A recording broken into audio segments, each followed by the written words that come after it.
Shawnee, how are you? I'm good, thank you. Thanks for having me. So where might we find you today?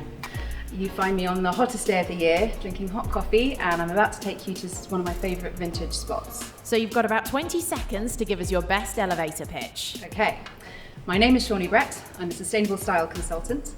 I used to be a stylist for 10 years and I worked for some big brands and big red carpets, but I left that all and now I help people shop and style sustainably because I think that if we shop in a way that's healthy for the planet, it ends up being a lot healthier for our brains too. What prompted such a big shift? Let's walk and talk. I was buying too many clothes and it really wasn't fulfilling me. It was taking a lot out of me, both in terms of how much I was spending, but also how I was feeling about myself. And not to mention what a big impact that was having on the planet. So I knew I had to make some big changes and they were so fulfilling changes that I felt like I wanted to do the same and help other people all around me make those changes too. So do you not believe in retail therapy? Well, retail therapy, I love Clueless, but I think that concept is a little bit dated now. It was all about excess and about buying things to feel better, but really the way of feeling better is to feel good about the fact that your clothes have been made well and last for a long time.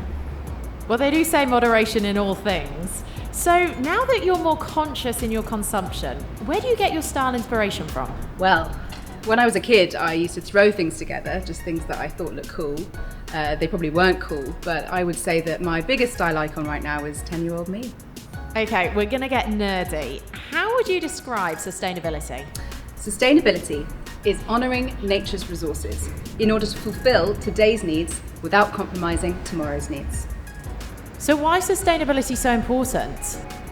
Well, if we change just a few of our bad habits, we can secure a future for generations to come and give them a beautiful world to live in. We're here.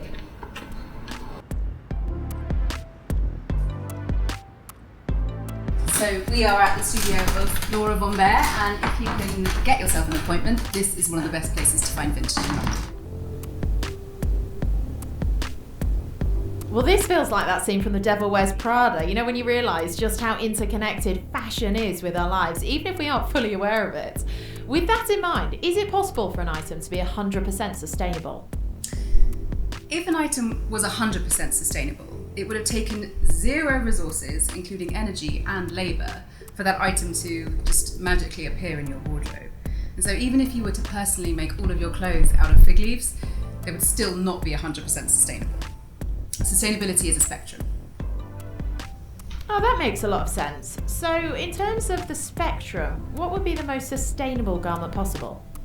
The most sustainable garment possible would be a garment that you already own, followed by pre-loved items, followed by items that are either upcycled or made from recycled or recyclable materials. Give us an example of unsustainable clothing. What should we look out for if we want to shop more sustainably? The most unsustainable item of clothing would have been made from virgin materials. It would have been intensive to make in terms of the water and the energy that it uses. Then it would only last for a little while and then end up in a landfill. So what would be your top 3 tips for shopping more sustainably? Can I have 4? Yes. Okay. Tip 1, only shop from a list of things you need. This is not about impulse buying. Tip 2, when you want to add something to your list of needs, make sure you've pined for it for a good month beforehand. These are about things that you actually need, not things that you want. Tip 3, if you can buy it vintage, do buy it vintage. And tip 4, enjoy it, enjoy the search. Find the best version of what you're looking for. And ideally that should be something that's made to last and that's made from the right materials. And if you were spontaneously stranded on a desert island with only one pre-loved item of clothing in your suitcase, what would it be? I'm going to need 4. Okay then. Okay, thanks. I would choose a pair of jazzy trousers to start with, always. One of my favourite old vintage t-shirts, also vintage, a Japanese jacket that I wear with everything, and a crisp white shirt, which I'm actually going to put on now. That is the staple to end all staples. Now, you must be extremely well versed in finding great vintage pieces these days. What's your #1 top tip for vintage shopping? If it doesn't fit on your shoulders, you'll never wear it. And speaking of longevity, what items should we buy new? What can stand the test of time? Buy new when your health or your comfort come into play. So buy new underwear and buy new activewear for the sake of hygiene, or buy new footwear, long lasting of course, for the sake of your feet and your posture. But what about if you want to treat yourself? Well, I treat myself with jewellery. Gold and silver are eternally recyclable, and I think it's a really good way of nailing your personal style. I recently discovered Emma Aitchison, and she does some really cool things with recycled materials. So products like the VaporMax 2020 are really paving the way in terms of a conscious product. What are your thoughts on the shoe? Well, I'm really interested in Nike's move to zero. This is their commitment to zero carbon and zero waste. This shoe embraces circular design. So circular design means that once clothes are recycled, the product can then be broken down and made back into clothes again. And the cool thing about this shoe is that loads of parts of it were once a factory of parts from Nike's factories.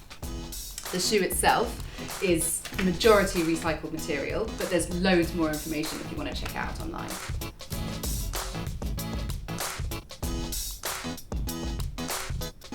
So now for conscious styling. Tell us, how would you dress up the VaporMax 2020?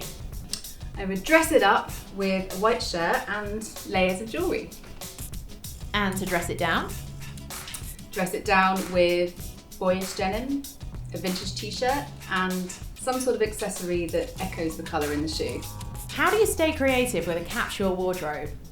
So the thing about a capsule wardrobe is that it doesn't all have to be black and white and navy. It should represent you and what you want to say to the world. So take your budget, spend the same amount if that's what you want to do, but spend it on fewer items that you really, really love and that will last for ages. And those items, as I say, they don't need to be boring, classic pieces. Find things that you're going to love year after year after year until they fall apart, and when you do, you want to fix them. You really don't need to sacrifice style to be sustainable. Okay, and finally, are there any other tips outside of fashion on how to create a more sustainable lifestyle? Firstly, don't get hung up on being a hypocrite. Whether you're overhauling your lifestyle or you're changing things bit by bit, the most important thing is that you start. And secondly, sustainability is not a sacrifice. It may seem initially like changing your habits is a bit of a bore, but ultimately, if you're behaving in a way that's healthier for the planet, you'll quickly realise that it's much healthier for you too. Well, thank you for having us. Where can we find you? Well, thank you for staying till the end. And you can find me at Shawnee Maker, and I am always open to receiving DMs. I'm on a journey, you're on a journey, we're all on it together. So let's keep the conversation going and see you soon.